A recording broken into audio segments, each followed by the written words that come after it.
Assalamualaikum warahmatullahi wabarakatuh. Alhamdulillahi rabbil alamin. Wassalatu wassalamu ala asyrafil anbiya'i wal mursalin wa ala alihi wa sahbihi ajma'in.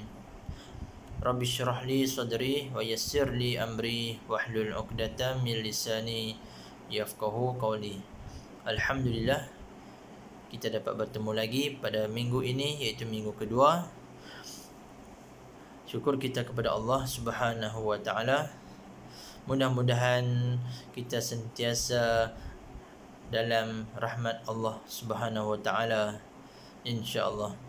Baik, pada minggu ini kita akan sambung tajuk sifat-sifat Allah, iaitu Allah bersifat dengan sifat sama'. Minggu lepas apa maksud sama'? Iaitu Allah Maha mendengar setiap sesuatu, sama ada bunyi yang kuat ataupun yang sangat perlahan.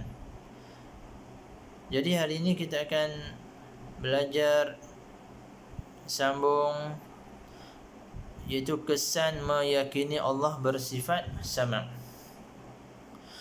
Kesan meyakini Allah bersifat sama' antaranya yang pertama, menjaga pertuturan dan bisikan hati. Jadi apabila kita bercakap, kita cakap yang elok sahaja. Bisikkan hati, bila ada lintasan hati, bisikkan hati. Mesti ingat yang baik-baik sahaja. Jangan ada berprasangka buruk terhadap Allah Subhanahu Wa Taala dan suka merungut contohnya. Tak boleh. Mari kita tengok gambar ni. Apa dia kata? Astaghfirullah. Cikgu pesan jangan merungut walaupun dalam hati. Okey, baik. Seterusnya, kesan meyakini Allah bersifat sama' yang kedua adalah sentiasa berdoa memohon pertolongan Allah. Sentiasa berdoa memohon pertolongan Allah Subhanahu wa taala. Okey. Itulah kesannya. Kita akan sentiasa berdoa kepada Allah Subhanahu Wa Taala. Sebab apa? Kita yakin bahawa Allah itu Maha mendengar. Kita duduk beruzlah, duduk seorang-seorang, kita mohon kepada Allah, dan bila masa saja sentiasa mengingati Allah. Ya Allah, apa dia cakap tu? Ya Allah, mudahkan segala urusanku. Baca doa panjang kah, doa pendek kah, apa yang penting di sini adalah sentiasa memohon pertolongan Allah, sebab Allah sentiasa mendengar. Macam kita sebagai seorang pelajar, minta Allah permudahkan urusan kita belajar, minta Allah lapangkan dada kita. Macam ustaz baca tadi doa, Rabbi syrah li sadri wa yassir li amri, minta Allah lapangkan dada kita, minta Allah lancarkan percakapan kita, minta Allah tambahkan ilmu kita. Itu semua Allah akan mendengar, pasti mendengar. Sebab apa? Allah itu bersifat dengan sifat sama'. Dah terbukti, Allah dah buktikan dalilnya dalam Al-Quran. Apa dalil dia? Wallahu sami'un alim. Itu bukti bahawa Allah itu Maha mendengar. Okey, baik. Kesan meyakini, apa kesan kepada kita? Baik, menjadikan bacaan Al-Quran dan zikir sebagai amalan. Kita akan jadikan bacaan Al-Quran dan zikir sebagai amalan. Waktu PKP ni pun kita boleh lagilah banyak masa yang kita ada untuk berzikir dan membaca Al-Quran. Okey, kita ada kerja, kita buat sambil menyimpan rumah ke apa, mengemas rumah, mengemas bilik tidur kita. Sambil buat kerja tu kita berzikir. Mulut tu basahkan lidah dengan berzikir, mengingati Allah Subhanahu wa taala. Jadikan sebagai amalan. Biasakan diri sampailah kita apa pun keluar daripada mulut kita adalah perkataan yang elok saja. Itu ingat Allah sahaja. Tengok dia buat apa tu. Baca Al-Quran di rumah bersama ibu bapa boleh, baca dengan ustaz apabila berada di sekolah, di tempat mengaji. Okey, baik, seterusnya kesan meyakini menjauhi maksiat lidah seperti mengeluarkan perkataan yang kotor dan kesat serta mengumpat. Bila kita meyakini bahawa Allah itu bersifat dengan sifat sama, kita akan menjauhi maksiat lidah.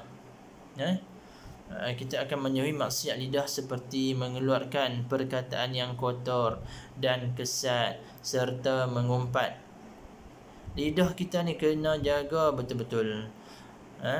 Siapa yang dah sentiasa menjaga lidah dia tu, teruskan jaga lidah dia daripada mengeluarkan perkataan yang kotor, mengumpat, mencaci, apa-apa pun.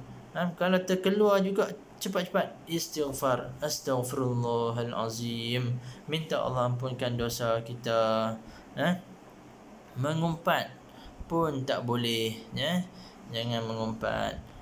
Contoh tu, dia kata apa? Tu. Dia kata tu duk bisik tu, diakan. Diakan tu, dia mula diakan tu. Jagalah. Dia nak cerita tentang orang lain. Cerita tentang keburukan orang lain tu mengumpat. Dia tak dengar, tapi kita berkata benda yang tak betul ataupun tak elok dekat dia. Okey, seterusnya kesan meyakini Allah bersifat sama, hidup diberkati Allah. Itulah yang penting. Allah memberkati hidup kita. Hidup kita pun rasa tenang. Sebab apa? Allah jaga kita. Kita sentiasa ingat Allah, kita jaga pertuturan kita, kita buat apa yang Allah suruh dan tinggal apa yang Allah larang. Hidup kita akan diberkati oleh Allah Subhanahu wa taala. Alhamdulillah. Tengok gambar keluarga ni, bahagia. Alhamdulillah kami hidup bahagia. Kalau dalam rumah tu dengan adik-adik, dengan abang-abang, dengan kakak, dengan semua, dengan ibu dan ayah, jaga percakapan kita. Jaga percakapan. Ni sama adik-beradik, cakap, nak cakap apa pun, cakap susun elok ayat tu, cakap elok-elok, hormat abang kita, adik kita, sayangi adik kita, ibu bapa kita, hormat ibu bapa kita. Apa ibu bapa kita suruh, kita dengar. InsyaAllah hidup keluarga kita akan diberkati oleh Allah Subhanahu wa taala. Ini sangat penting dalam keluarga. Tambah sekarang ni kita semua hampir asalnya 24 jam kita berada di rumah. Jadi kita teruskan yang baik tu, teruskan. Kalau kita ada terbuat kesilapan, terus minta maaf segera. Kalau kita terbuat benda yang salah, kita terus minta maaf dalam keluarga kita tu. Jangan ditangguhkan dan terus cari jalan untuk berbaik-baik. InsyaAllah kita semua sememangnya dalam keluarga kita tak ada masalah kan, InsyaAllah. Okey, baik. Rumusan dia, kita mestilah membuktikan keimanan kepada Allah yang Maha mendengar dengan sentiasa menjaga pertuturan dan bisikan hati.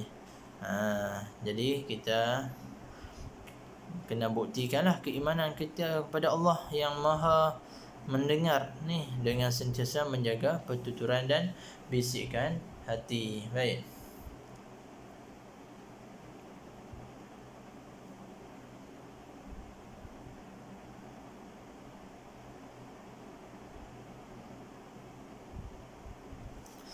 Okey, kita pergi ke tajuk kita. Kita nak sentuh sikit kisah berkaitan dengan Allah bersifat sama' ni. Kamu dah ambil kan buku teks kan? Kamu boleh rujuk, boleh rujuk buku teks jika tidak nampak apa yang dipaparkan ni. Muka surat 74, buku teks tahun 6, muka surat 74, iaitu kisah Nabi Yunus. Alhamdulillah.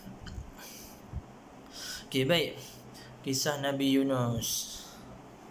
Boleh lihat Okey, Nabi Yunus alaihi salam telah diutuskan Allah untuk berdakwah kepada kaum yang tinggal di Ninawa. Kamu rujuk buku teks sebab tulisan dia kecil Nabi Yunus alaihi salam telah diutuskan Allah untuk berdakwah kepada kaum yang tinggal di Ninawa. Baginda menyuruh mereka agar menyembah Allah dan meninggalkan penyembahan berhala. Seruan Nabi Yunus alaihi salam tidak disenangi dan mereka menolak dakwah baginda. Baginda sangat sedih lalu meninggalkan penduduk Ninawa dan memberikan peringatan kepada mereka bahawa Allah akan memberikan hukuman yang setimpal atas kedegilan dan keangkuhan mereka. Penduduk Ninawa, dia orang degil.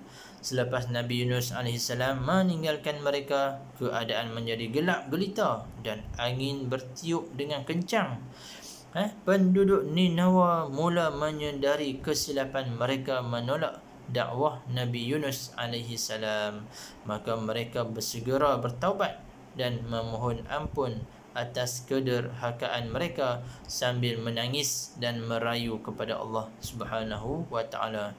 Allah ni kan yang bersifat sama, Allah yang Maha mendengar dan menerima taubat penduduk Ninawa, lalu keadaan menjadi tenang semula.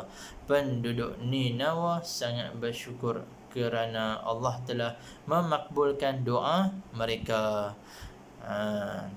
Baik, itulah kisah, salah satu kisah yang membuktikan Allah Maha mendengar. Kalau kita minta ampun bersungguh-sungguh dengan Allah Subhanahu wa taala, pasti Allah mendengar. Yang penting mestilah kita minta dengan setulus hati, minta dengan ikhlas betul-betul kerana Allah Subhanahu wa taala, dan menyedari kesilapan kita dan tidak akan melakukan lagi. Itulah bertaubat. Jangan niat esok nak buat lagi. Kita mesti tinggalkan terus. Tiba-tiba terbuat lagi, minta ampun lagi, sebab Allah tu Maha mendengar. Okey, baik. Itu sahaja untuk tajuk pada minggu ini, iaitu Allah bersifat sama, iaitu Allah Maha mendengar. Sama ada percakapan kita ataupun dalam hati pun Allah Maha mendengar. Itu sahaja, wallahu a'lam. Jumpa lagi. Assalamualaikum warahmatullahi wabarakatuh.